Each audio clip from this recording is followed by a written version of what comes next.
Yeah, Amoja. Yeah, yeah. So me say me come again. It's a matter. Beton, Rudo.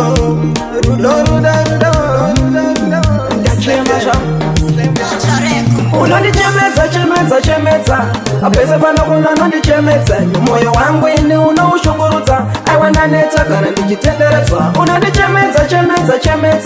apesa pano kuna unanichemeza moyo wangu ini unaushuguruza aiwana neta kana nikitenderezwa mito maken auna lavuno nona nge mkai daitoshio tiko ita usolo na mutai lavu yedu tiko kudira kana kutupai sopa nebi wewe shekuti kutupai wandisia inini dakatemba bateni pangu inini dakazomba mere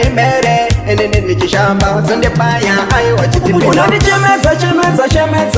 apesa pano kuna unanichemeza moyo wangu ini unaushuguruza aiwana neta kana nikitenderezwa unanichemeza apesa pano kuna unanichemeza moyo wangu ini unaushuguruza aiwana neta kana nikitenderezwa unika unike salad kaunuke chikawati wendi turira kuchengeta kunge Jordan asuro ndisuro wapanya vision ngafambira kupi imamu location tikati aiwa ntarambano wakanditsenga kuitangwe baboka waindi nyebera kuchiti unondidaka iwe unondidaka unanichemeza apesa pano kuna unanichemeza moyo wangu ini unaushuguruza aiwana neta kana nikitenderezwa unanichemeza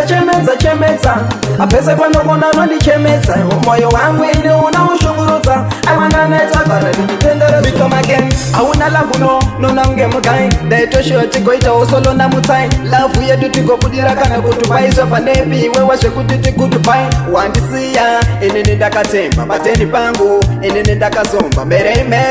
inini nikishamba zikemaya ayo wachitipi unanichemeza apesa pano kuna unanichemeza moyo wangu ini unaushuguruza aiwana neta kana nikitenderezwa unanichemeza apesa pano kuna unanichemeza moyo wangu ini unaushuguruza aiwana neta kana nikitenderezwa unika unike salad kaunuke chikawati wendi turira kuchengeta kunge Jordan asuro ndisuro wapanya vision ngafambira kupi imamu location tikati aiwa ntarambano wakanditsenga kuitangwe baboka waindi nyebera kuchiti unondidaka iwe unondidaka unanichemeza apesa pano kuna unanichemeza moyo wangu ini unaushuguruza aiwana neta kana nikitenderezwa unanichemeza apesa pano kuna unanichemeza moyo wangu ini unaushuguruza aiwana neta kana nikitenderezwa Moyo wangu unaushuguruza aiwana neta